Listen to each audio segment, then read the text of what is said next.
Check, check, check, check, check, check, check, check, check, check, check, check, check,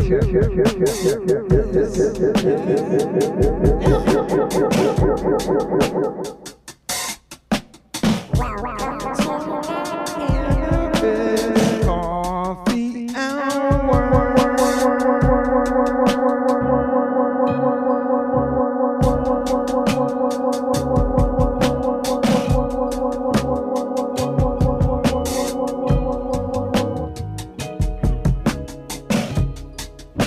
Your host, Rob Cantrell, episode 371. We got a guest.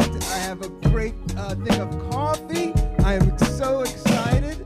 Our guest is an amazing musician, writer, adjacent to comedy, but she plays South by Southwest. She has 4 albums. She's on a label called Don Giovanni. We got that right? Yeah. And it's Emily Frembgen, everybody. Give it up for Emily Frembgen. Thank you so much.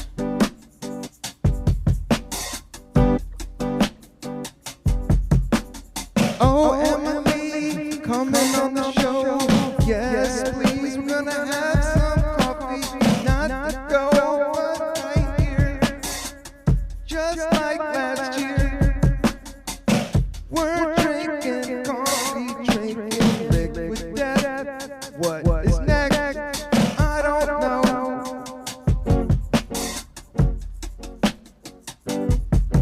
Just go with the flow.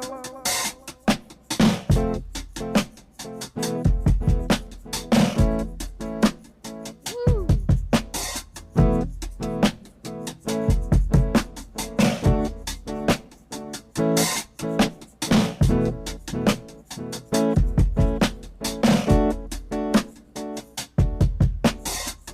It's so hot outside.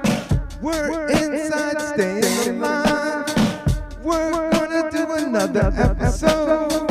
Yeah, I got my control. Emily is in the house. We're rocking this quiet like a mouse. Doesn't need to be loud. Yo, we are all on clouds.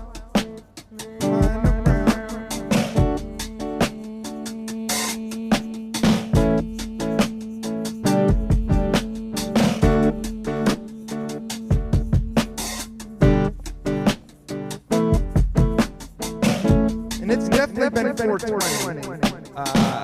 We've been having some great sour diesel legal cannabis here in New York.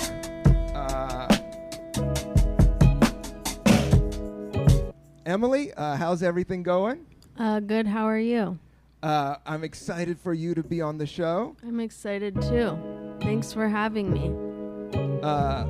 This is going to be fun. On the Cannabis Coffee Hour, we play a little bit of music. We play some beats.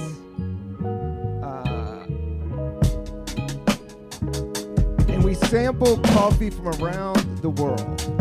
This beans are called 420, 4 and 20. Oh, like weed. Like weed. A weed reference. I'm not sure if it's 4 and 20. Thank you. Yeah. I don't know. Yeah, 420 is a funny one. Are you down with 420 or not 420? Like weed or yeah, like weed, or is it too played out? What do you think? Be your honest opinion. Oh, is weed too played out or the 420 thing? Oh, let me Oh, this is like 4 and 20 Blackbirds, the pie place. Sorry to. Yeah, that's all right. They're both good. I yeah. mean, I think sometimes the 420 thing is a little cheesy, but at the same time, I'm glad when it's around and I have an excuse to smoke. Right. Why? What's the significance of why is it 420? Because they say it's the most ideal time to smoke pot during the day. Oh, I didn't know there was any actual reasoning behind that. Yeah, it was made in Humboldt. They said it's a high school. There's a whole history behind it. I did write for High Times, and this guy Steve Hager, you can he was fascinating. He wrote the movie Beat Street in the 80s, and he was friends with Basquiat. And and like did all these interviews with the Village Voice when he was young, and then he became the editor of High Times. But he did do a story about the origin of 420, and like it was yeah. So he went like history behind it, but it was from like a Northern California town, and they would be like 420, brah. Oh like yeah. That's when it's time to get blazed. But this isn't that. This is Red Rooster coffee from Floyd, Virginia. It was established in 2020. Can you read? I gotta read this. Okay. You want me to read it? Can you read this? They got the hold back. Yeah, the hold back. Coffee with a conscience. Our mission is to take good care of coffee farmers, our people, and the environment. Amazing. There's more. Wait, yeah, keep going. How do we do this? Yeah. Yeah. Oh, wait a second. You can do the vocoder. Yeah, that's it. There are some good points. Okay.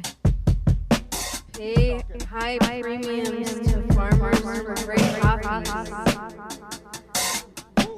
Roast coffee to the highest quality standards. Give to social and environmental programs at home and at origin. Provide full healthcare benefits and safe on-site childcare to our employees. That's so awesome. It's probably really good coffee if they are providing childcare for their employees. Yeah, and healthcare, that is bomb. This bag is made with over 50% recycled plastic. Proudly manufactured in Virginia. Did you know in 2018 Red Rooster opened Yellow Hen, a licensed on-site daycare for employees? Woo! So they have a daycare. That's pretty rad. Yeah, I've been there's a lot of new. Thank you. Amazing. Well done. You're natural with the vocoder. Yeah, these new coffee shops, like there's one in Bushwick where you don't have to tip, right? Have you heard of this? And they're paying like all their employees a livable wage. That's nice. And health care. Oh, that's nice. And they're keeping it low, like more of those type of businesses. So here at the Cannabis Coffee Hour, we like small businesses in America. Shout out Floyd, Virginia. We'll sample this coffee. It's French roast. Do you like a French roast? I do, yeah. I prefer sort of a more bitter coffee.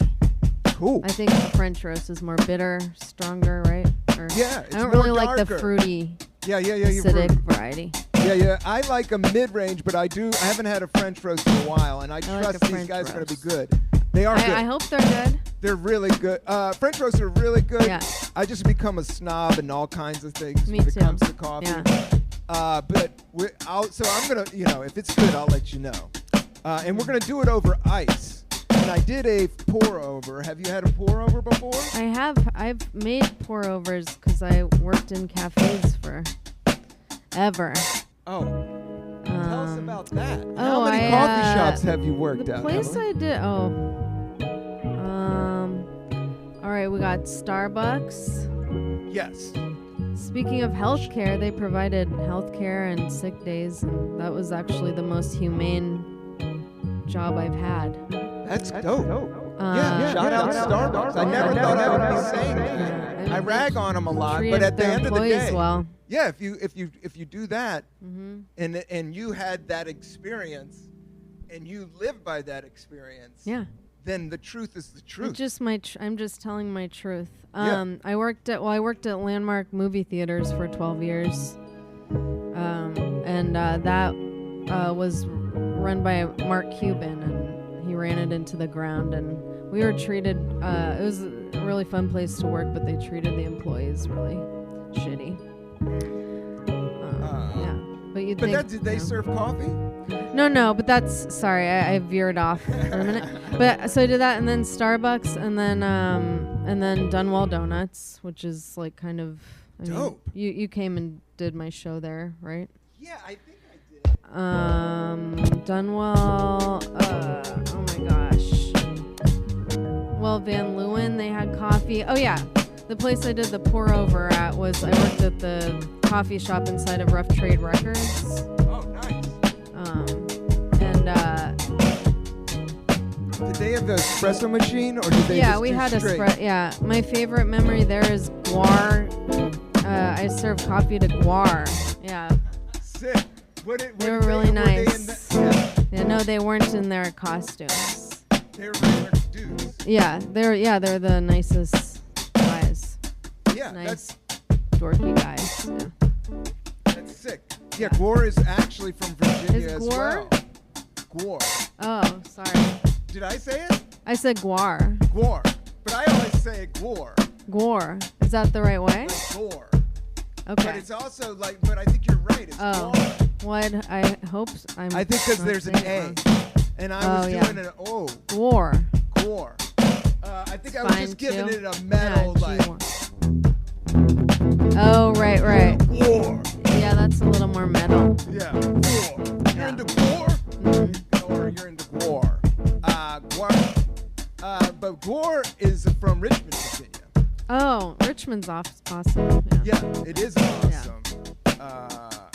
Yeah, I spent time in Richmond, Virginia, and they have an artistic scene. Mhm. Great musical act. Not a lot, but there's Yeah. a few that come out of there. And War, Yeah.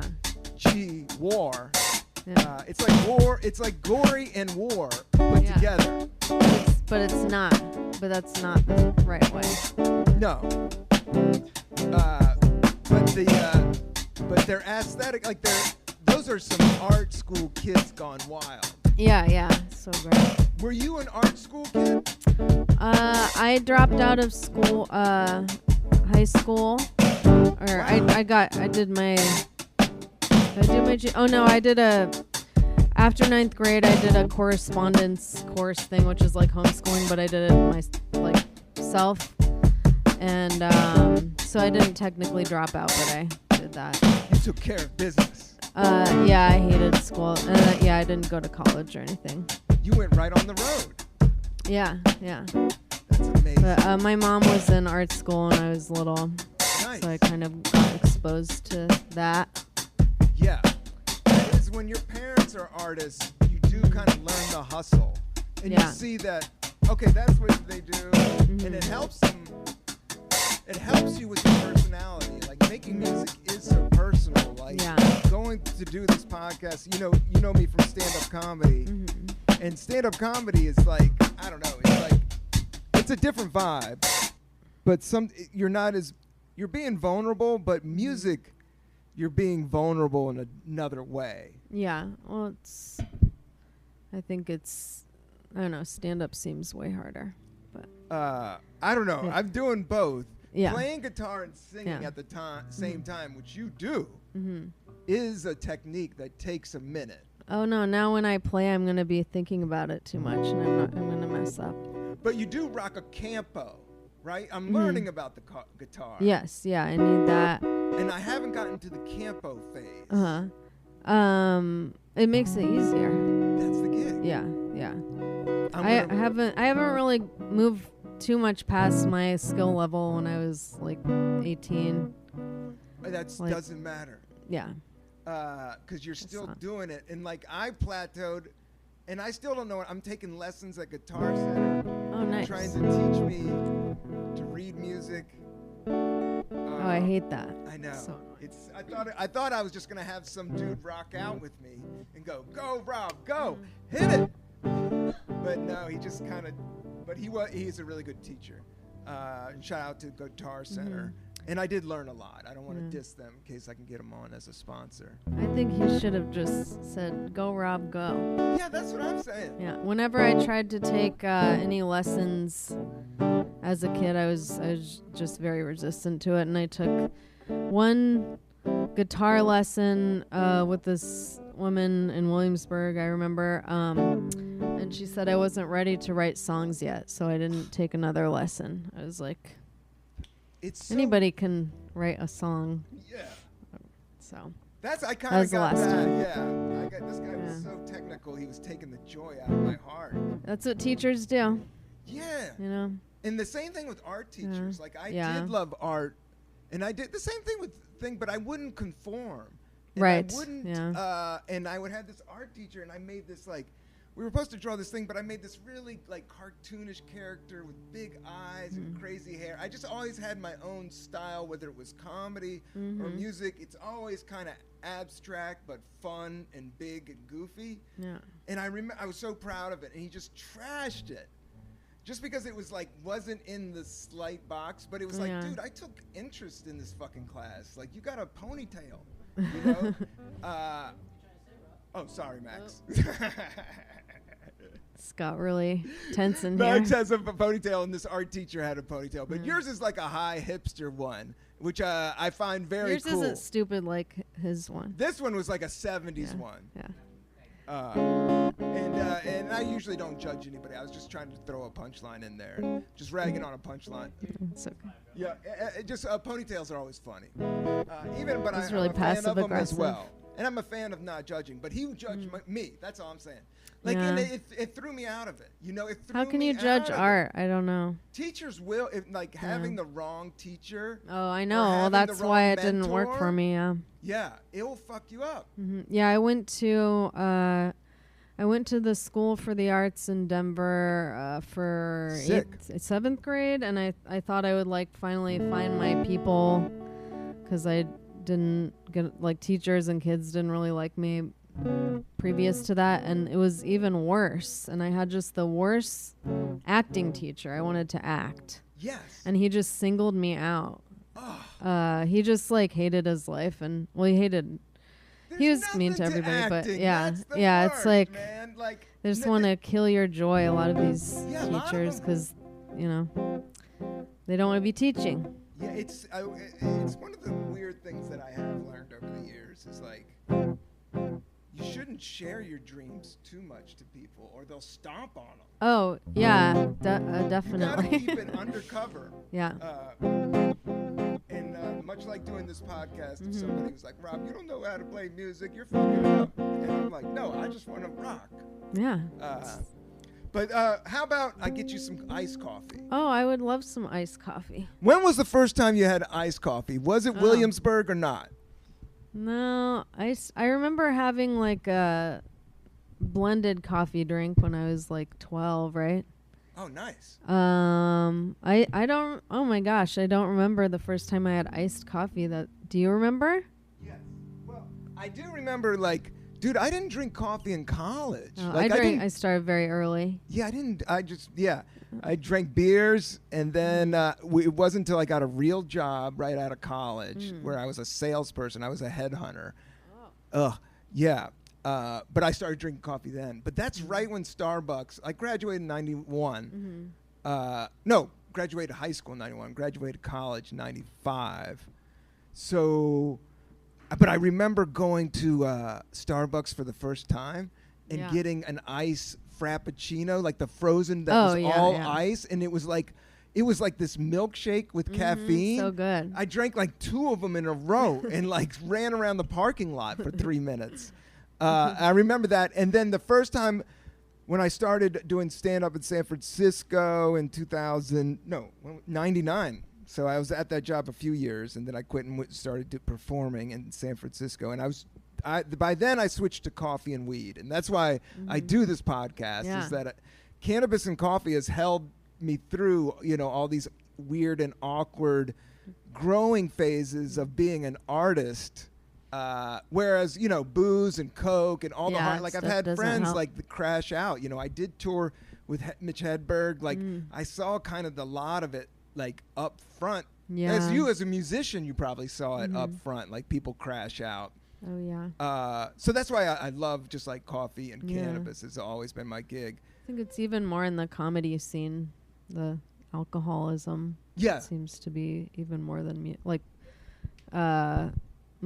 most of the musicians I know my age have stopped drinking. Yeah, with comedy, like when I started, I did drink. I can't say I didn't drink because we could get free drinks. Right. And that's how I got by those first few years. Is that I would get free and you can kind of have a social life, but I wouldn't get like. You really have to network a lot. Yeah, I would just get like 1 or 2 or 3 beers, but then I started getting that would give me a hangover. Yeah. And then I'm like, this sucks. Yeah. But yeah, it is. the alcohol business, it's wild, just what's going on with art and cannabis and the downfall of the alcohol business. Yeah. And how that's affecting, like, comedy clubs, literally, and that's why I wasn't a huge, that's not one of the reasons, but, you know, one of the big reasons for a club stand-up comedian is to sell drinks. Right. It is the amount of drinks. So alcohol does pump it hard, and you'll get more stage time, as you know. But it has to be that way with music venues too, right?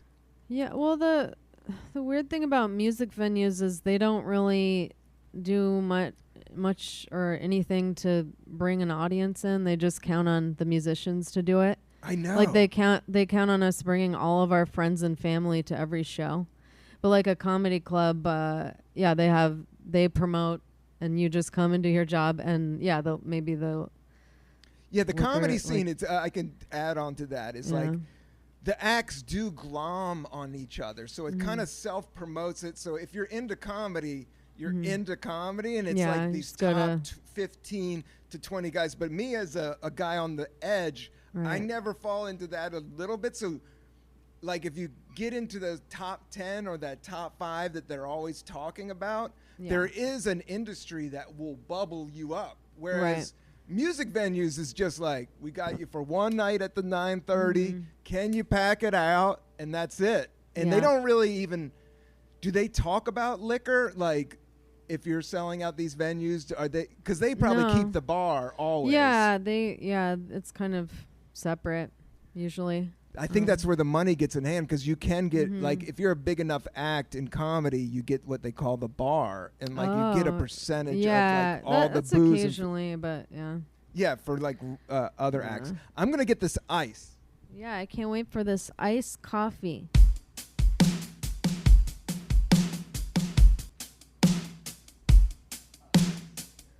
So he's got a cool ice bag. Yeah, I had to go. I was like, it's too hot to drink coffee right now. I got it off of her iced coffee. But, you know, I would drink any coffee. I'm not. I drink hot coffee at any time, too. Cool. I really like coffee. I love coffee. How many cups of coffee have you had today? Like, do you make a pour over in the morning? Okay, well, we do have a Nespresso. All right. It's the Latissima, so it makes the cappuccino. So good. Yes, so good. Yeah, really good. Yeah, I'm not doing espresso. I'm doing the pour over, and I had a pour over. I had this coffee called Win Coffee this morning. Win. Yeah, but it's Nguyen. It's a Vietnamese coffee. Oh, yeah. And it did win. It won. It showed like how you should pronounce it. Yeah. Oh, yeah. I always forget how to pronounce that. Win. Yeah. All right. Yeah. It's win. It's such an easy thing to remember, but I always forget. I'm always so scared of breaking the pour over thing. That's why It's kind of like the bong. Yeah. There is like an element of I could break this glass. It's expensive. Yeah, there are like $30 to $60. Anyway, I had like 4 shots of espresso. Awesome. Yeah, those things are amazing. Yeah, I did a cappuccino and then I did a espresso over ice. A little later, a little temperature variation. Now, I don't have any cream. I drink it black. Perfect.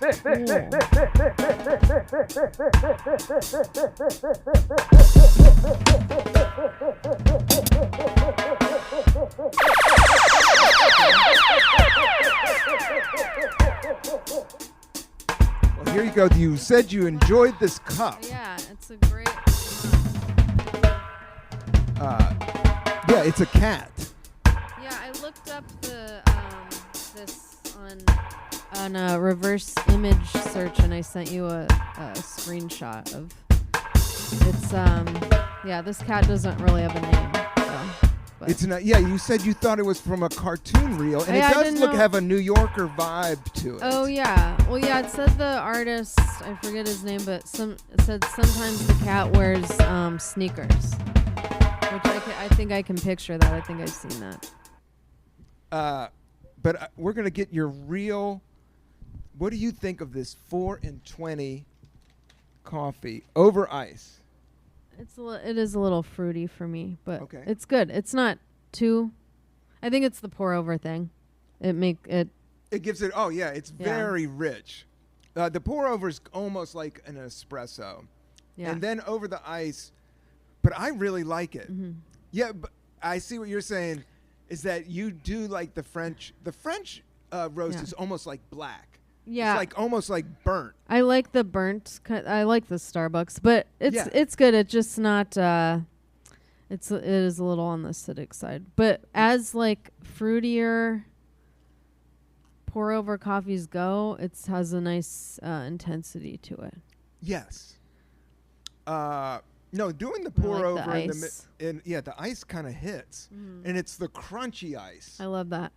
Oh, you can't. Where'd you get crushed ice? Like I thought I had time. Everything in my life, I was late today. I got a ticket. Something Oh, no. retrograde is Yeah. happening, but I didn't let it get me down. Mm-hmm. And I wanted to grab a bag of ice, but I didn't have time for setting up the shot. Max is cool enough to help me set up stuff today. If I didn't have him, I would have definitely crashed out. But I didn't have time to get ice. So downstairs there's like kind of a little general store. And I said, "You got bags of ice?" He said, "No." I said, "Can I have 2 cups of ice?" He said, "Yes." And then Good problem solving. problem solved. But I also did get a cooler because I was like, I'm gonna be up in that hot You studio. just bought that cooler. No, my Oh. wife hooked me up. Oh, good. I was like, yo, we got Yeah. a cooler in the house. Oh, She goes- good. And we do got this old like Coleman one that's so sick. Oh yeah. You know, it's like metal and Awesome. stuff. Yeah. But it would have been heavy. I yeah. wanted to bring it It's up a here and cool just one. fill it up with just tons of ice. Yeah. But this, yeah, it's just a little baby one. I like it. Yeah, little mini coolers are cool. Do you ever go to the park? You live. Emily is a great musician, tours all over the country and has for years. She's not going to pump herself up because she's too humble. But I've known you for over 5 years, and you've always been on a longer than that. Yeah. longer. From the beginning. No, you've been on my radar for 5 years, Oh. but you've been around the comedy scene for 10, 15 years. Yeah, probably something like that. It's just the time has gone by for me. Like, Oh, I know, it's crazy. it just goes by. So now I don't even like to talk about it, you know, because it's like, oh man, I've been here probably. since 2005. Yeah. That's crazy. In New York? In New York. Oh, I thought you'd been here longer than that. No. I've been here since early 2000. Oh, really? Mm-hmm. I did dip in twice in 99 and 2003. Uh-huh. But they were Williamsburg, and one crashed out on a friend's couch in the Upper East Side, but was like going down to the Lower East Side to all those great rooms like Surf Reality Yeah. and Collective Unconscious. And that was when the Lower East Side was the Lower East Side. Like, it was Right. artsy and weird Yeah. and scary. It's sad that. You were there. Yeah. Were you trudging around with your guitar even back then? No, 2003? Yeah. I used to cat sit a lot on Rivington at my mom's friend's place. Like, That's she would Upper go out West of town Side, a lot. right? No, on the Lower East That's Side. Rivington's yeah. Lower East Yeah, Side. I was actually there on 9/11. And Oh, wow. I was watching her birds and turtle, and it was very chaotic, but it was kind of close. Yeah. But I remember yeah. that day. Yeah. I was in San Francisco. You guys want to hear something even crazier? Yes. San Francisco, I was living at the Green Tortoise. Oh. You said turtle, right? Oh, yeah, that's crazy. That's crazy. I was living and that was a hostel, right? Turtles and 9/11. I lived at this hostel in San Francisco where all these hippies, Stephen Still's sister, lived there. For real. Wow. And it was cheap as hell, but I worked the front desk and I got a free room, and that's how I did like one of my first years and a half in San Francisco doing stand up and getting into open mics and just figuring out the whole thing. But My first paid gig was on 9/11. Wow. Not paid. I got one paid gig. This was good paid. It was like the second. But guess what? It was at Berkeley. And it was a college gig. And it was for this magazine. It was their National Lampoon. And they looked at the funniest, not the funniest, but they looked at some of the comics they liked in San Francisco. And I got booked for it. And it sold out. And then this happened. Oh, no, gosh. Here's the kicker. Guess what? We did the show. Oh. It was San Francisco. It was 3 hours behind. So the news kind of hit different. Yeah, and people It was don't in have California phones and everything. It was like, it kind of hit, like the waves of it hit like 3 o'clock and 5 o'clock. And the show was at 8 o'clock. But it ended up being a great show, to tell you the truth, because everybody was so bummed out. And we were all like young comics, but they booked like the headliner was Jim Short, who, rest in peace, he passed away, but he was amazing San Francisco comic. But it was the two of us, and we had a great show, but it was on 9/11, and people come up to me and like, dude, I was at that show. Wow, that's crazy. Because you always remember where you were, and you were down, you smelt it. Yeah, there was, so my grandparents came to visit that morning because my birthday's the 14th. Okay. And they were staying like on the Upper East Side or something like that. And my mom walked from Brooklyn to the Lower East Side to meet me because there are no trains. And so we walked to, I don't even know how, but we were walking with people who I remember who came that. from the buildings. Because none of the trains, and people would go over the bridge. Yeah, and we you were can just go to like Brooklyn, and that Brooklyn felt a little bit safer. Because, they just blew up the place. You didn't know more was coming. Yeah, I thought definitely it was, I was about to turn 17, and I was like, it's so funny. The song I'm going to play has a line about this whole thing. Oh, wow. But, I love it. Yeah, I was like, this seems like the right time to die. I'll just die now. Walk out with your mom. I thought it was kind of beautiful. Your mom came and got you and walked. Well, we had to go meet because my grandparents had flown in that morning. Oh my God! So we had to go meet because they didn't, They didn't know what was going on. That was such chaos. Yeah. To flip it a little bit, were you here during the Great Blackout? Do you remember that? Yeah. That was crazy. Yeah, that was crazy, yeah. I was here for that. I was doing shows at Caroline's. Yeah. But I was still lived in California, and I was staying on somebody's couch. And then I had to get a hotel room, but the hotel room had no power. Oh, my gosh. And I just remember, but the cool thing about that, as you remember, was there was no crime. Oh, yeah. For 24 hours, yeah, everybody in New York were cool. When we have to. Yeah, people will cooperate when you have to. Yeah, 9/11 felt that way too. Just like.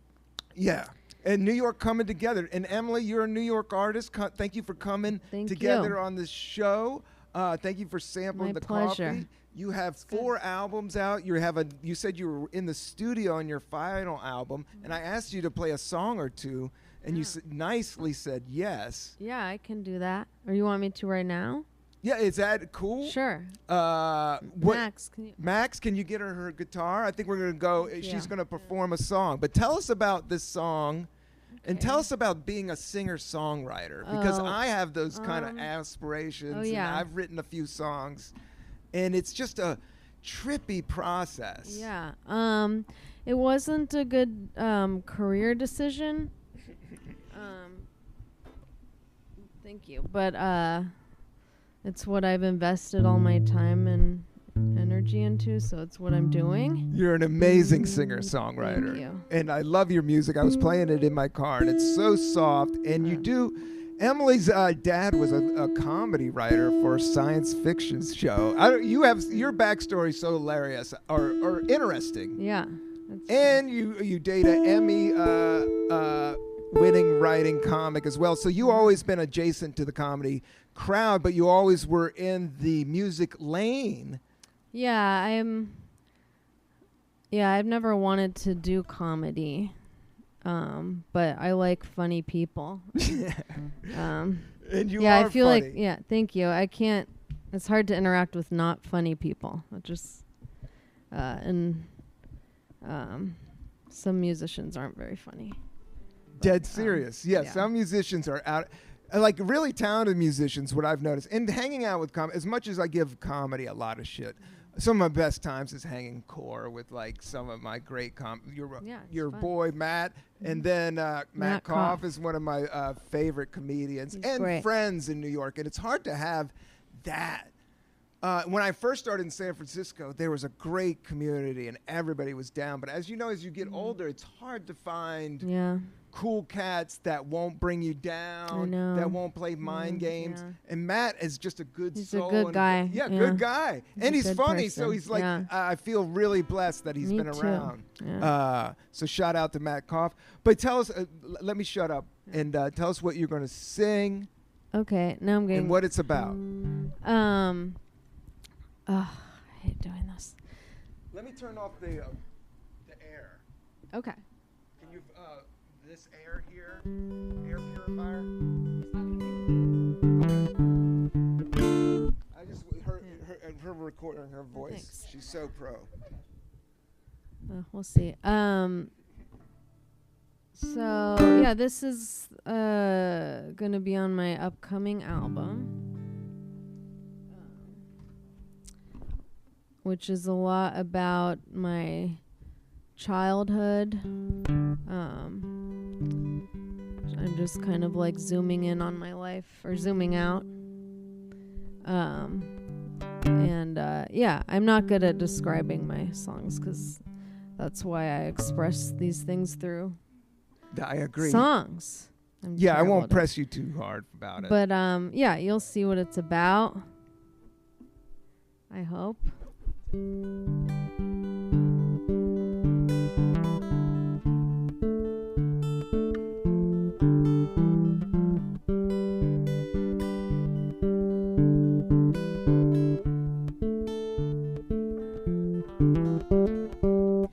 New York City, 16 at the bottom of the world,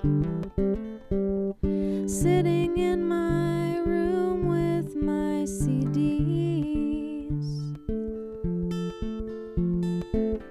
I only have one friend, and she's a mean and vicious girl. Stairwell to the front door always stinks. In my little bed I'd lie awake and think about all the people that I'd like to be.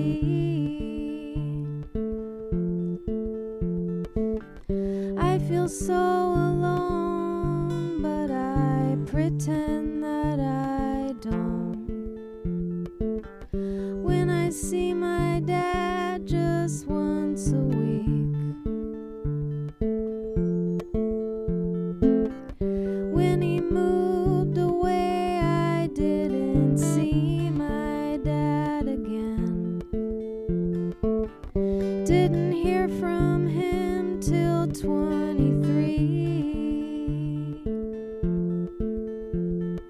New York City, 16 at the bottom of the world. On the subway, staring back at me. On a Greyhound bus, I'm on the way to Baltimore to go see my one and only friend. She doesn't seem to like me, don't know what she keeps me for, but she's cool and skinny, and I wanna be like her, sitting on the floor with an old 4-track recorder, singing songs to nobody but me. those buildings fell down, I could swear it was my fault. When I watched them come down on TV, in my little bed I'd lie awake and think about all the people that I'd like to be. New York City, 16 at the bottom of the world, on the subway staring back at me.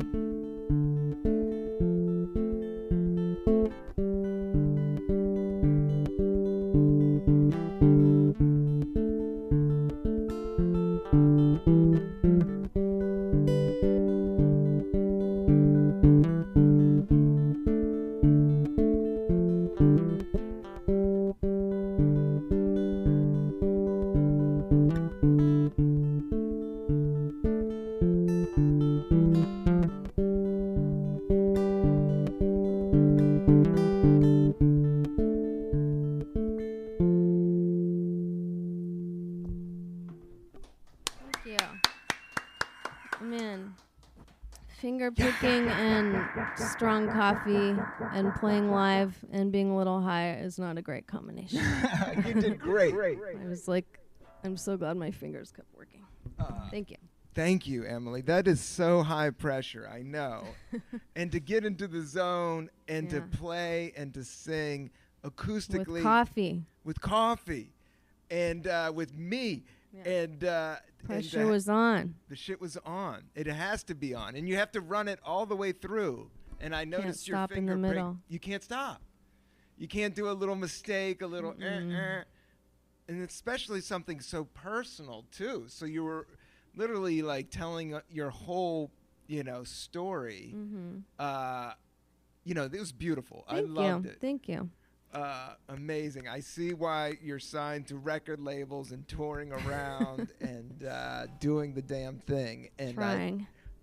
I know how hard it is. It's hard. It's hard because you're opening up yourself and you're showing a tone that's very personal. And it's easy to shut it down. Like, I don't know, with combining that with the performance just makes it so hard.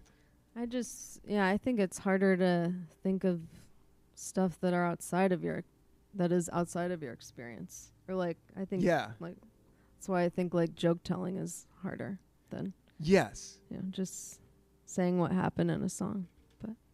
Yeah, but the thing about a song, the thing about music, it touches something different. Like comedy and laughs, there is like this cathartic coolness to it. But music, like, does time machine shit to me. Like when I engage with real music, like, I don't know, it feels like I go back and forth. I'm flying through. I really am flying through space. Yeah, I've never felt that way watching stand up. Yeah, yeah. You don't. Stand up is kind of a magic trick. Psychedelic. Yeah. Like. But to see the Grateful Dead go into or a great artist or your stuff, I really love, and I love I love a female tone, and I love Cat Power. I got into her for a while. Yeah, I heard that. Covers album was really influential for me. Oh, the greatest. She it was like really early. It was her second album. Yeah. It was that first one that popped off, and my buddy Nico showed it to me. What will the community think or something, or was it? It was just it was just the lawn, and it said Cat Power, and what does it say? Free. Well, that was the song I really liked. Free. That was like after the Covers album, I think. Yeah, was it after the Covers? Yeah, I think so. The Covers. Yeah, was that first. was a great one. Yeah. Have you ever played with her? Oh no, I would love to meet her. Yeah. Yeah. Just knowing singers, songwriters running around New York. I also relate. She had really bad stage fright when she was around that time. Yes. She was, which I have related to. Sometimes I get hand shaking. That's what I was scared. Like, I've had to stop finger picking before because my hands were shaking so much. It hasn't been so much actually since I've been like having a little edible before I play. That has helped. I could see that. Yeah. Because I have seen, playing guitar, I'm taking the lessons. There is an exactness to it. And the nerves. Yeah. I mean, like playing live, it's scary. a different nerves. It hits my nervous system a little bit different than stand-up nerves, which I'm used to, but they're still there, and they're very powerful. Yeah. But there's something about the physical thing of like holding something, and if the shakes come in, dude. It's like you don't want to think too much about what your fingers are doing. Yeah. But it is, that's why I like playing around. Did you teach yourself guitar, or did you used to jam with a band when you were young? Yeah, I just was playing alone. Like your song said, it like was the song. like, yeah. See, I don't need to say anything. I just when you were 17, you didn't feel, felt so down. But look at you now. Yeah, I was. Well, that you were asking that earlier. I would just play in my room, basically a lot, and I got really into Lou Reed. Oh, cool. And I had a 4-track. And yeah, I wish I ventured down into Sidewalk back then, or like I was just like I had such crippling social anxiety. And performing, that was a big leap. That wasn't until I was 27, till I was mature enough to be like, oh, I'm going to go perform. Because it's usually just a bunch of goofballs talking shit, when you're hanging out with other people. Yeah. But when, you can call stand-up slack or, musicians slack, but it's just when you do have to commit. Same with anything art. Like any real thing, even if you don't make $1 million to it, you have to commit. And that committing is the scary part. Yeah. You can't halfway do it. Oh, sure. I think she might play another song. I could play another one. Yeah, that would be great if you could do. My Yeah. Because we're doing great on time. We got 12 minutes to the hour. Oh, thank you so much. Thank you. Yeah, Emily, you got supreme talent. And you said you like Lou Reed. Yeah, Lou Reed. Love Lou Reed. Good rock and roll. He's the king of New York. He's the king of alternative. He's like the Elvis of alternative rock. Totally, yeah. Because any singer-songwriter worth their gumption is going to like Lou Reed. I think so. What do you think of the Grateful Dead? I never got into that. I like what I've heard. I'd like to get more into them, but I've never gotten into them. And you have a New York style. Like you said, you've been here since 17. Like the thing about Lou Reed and the Ramones, musically they're dope, but they also look cool. Yeah.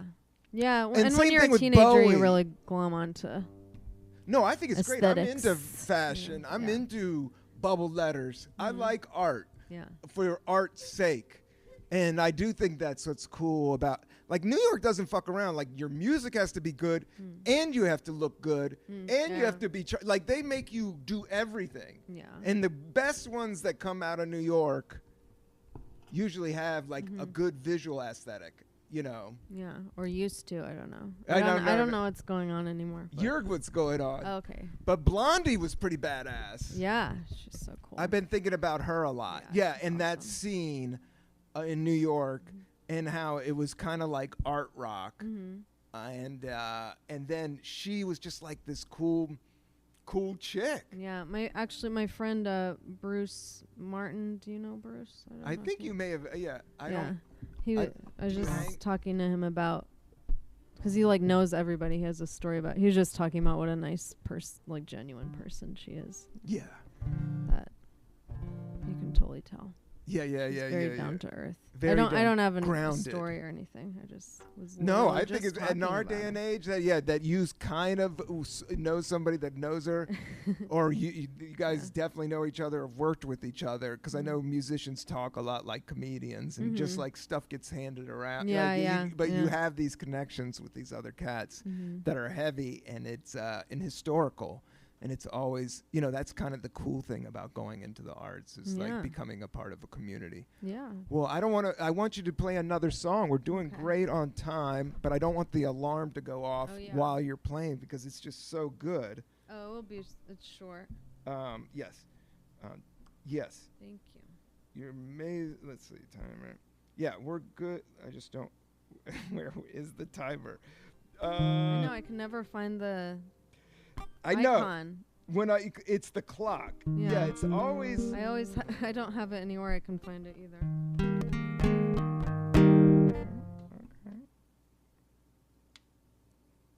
Okay. I don't think I have a timer on, so we're good to go. Okay, cool. Oh yeah, so this is another one from the upcoming album, which is like also a childhood thing. But I did these are like the only two ones. And I did a my friend's show at Branded Saloon, my friend Rachel from Rainbow Rodeo, and she gave a little very nice write up, but she said like Emily sings about her tough childhood or something. Like I don't want to pigeonhole myself. No. But at the same time, you have to help. Anyway. I think with lyrics you're right on. Yeah. And I had a review for my album, It's Mir the Dog. The only like negative thing was she said that like I haven't gone through like hardships in life just because it wasn't in the album. So I was like, I better write about how shitty my life has been because, I don't know, people seem to think I'm having a great time. No. Not true. Okay.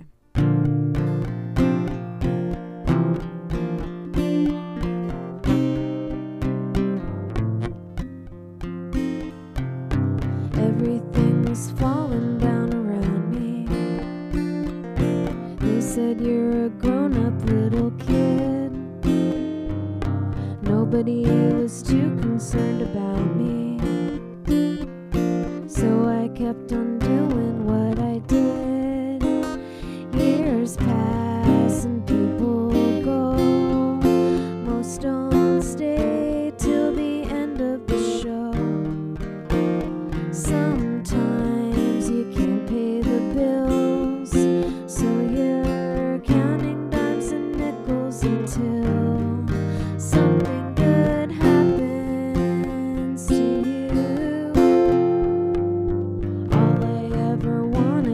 attention, because it was the closest thing to love. Never questioned anyone's intentions. Anything I could get was enough. First kiss at 21, in the bathroom, blackout drunk. Sun, waiting on something better to come.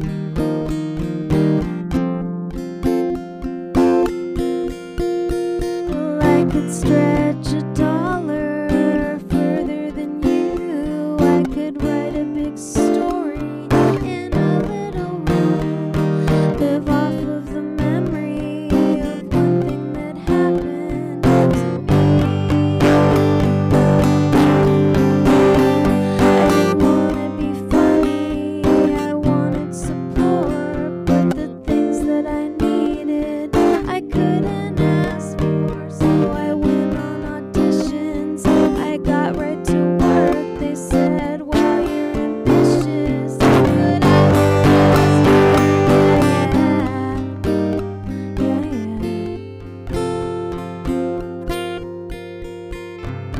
Everything was falling down around me. They said you're a grown-up little kid, like it was the one good thing about me. So I kept on doing what I did. Years pass and people go. Most don't stay till the end of the show. Sometimes you can't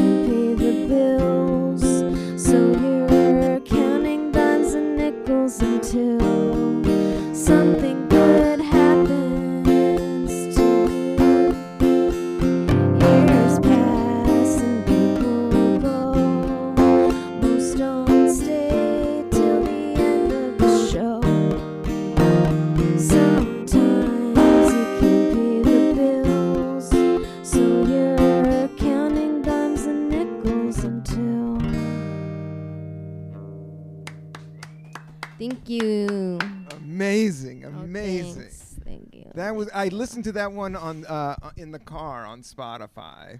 No, you didn't. I did. It's not on there. But it's not. I don't mean to call you out on your own show. You might be calling me out. It's all right. I did smoke a little bit before, but it sounded. That's okay. I said, what about the one with the alien? Oh yeah. That's the same. Yeah, I listened to that one. She does have a song about love, falling in love with an alien. Yeah, that's actually a cover of a song by the Kelly family. I just wanted you to know I wasn't lying. I was trying to listen. Oh no, I totally believe you. I wouldn't remember. That's by the Kelly family, and it's like my most played song on Spotify. Like somebody made a fan video of it with soccer. I know. They're a very popular group in Europe. They're like the most popular group of all time. Do you know about them? I don't know about them. They're So this I thought weird it was your blonde song. family. I don't think they're still active, but yeah. But it is a funny song. It's it's a trippy song. Yeah. But the alien's female, right? Or it switches. Yeah, the alien's female. Yeah. So I didn't switch trippy. around the. You didn't say the genders. Yeah. Because I have in Buddhism, like they switch out genders and they kind of like you. So you hear it when people cover songs like. Hit the road, Jack, or somebody. Right. They switch like her and him, right? Yeah. And it means two different things. Yeah. And so that artistic decision not to switch it was very cool. Yeah, I don't like when people do that. I don't like when they change words. Don't change the words to a song. Yeah. So rude. Yeah. Somebody wrote those for a purpose, and usually, like as you know, as a singer-songwriter, that word maybe say something, but it might be just the sound of it that they want in there, you know? I wouldn't like if somebody to change it all up. Change all the words to my song. So rude. Yeah, what's wrong with that? Yeah, true. Yeah, the Kelly family just didn't want to. Yeah. Probably. It's fun. I would say listen to all your music, and I appreciate you coming by and doing the Cannabis Coffee Hour. Thank you so much.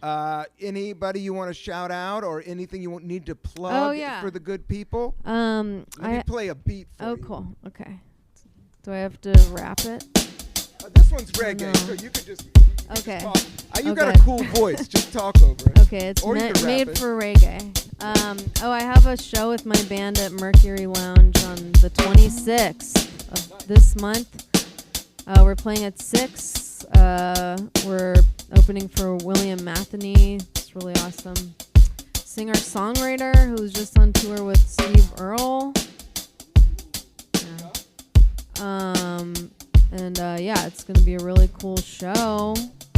I'm going to have the band and my friend Rachel on accordion. We're going to be doing all these new songs on the upcoming album, which is in the mixing phase. So hopefully I have news on that soon. Yeah, Mercury Lounge is an awesome venue, and that is like that last of the Lower East Side. Yeah. Vibe, and it still feels like you're rocking out to have a show there. Yeah, and Steve Earle was heavy. What's his deal? He was like a country rock. I love Steve Earle. Yeah. The Wire theme song. Oh, the Wire theme song. Yeah. Oh. He was on the Wire too, and Treme. Oh, and Treme, which was New Orleans show on HBO. I love Treme. Watch Treme. Yeah, a music show. Is there anything on the streamer right now? Watch Treme. Yeah, watch Treme.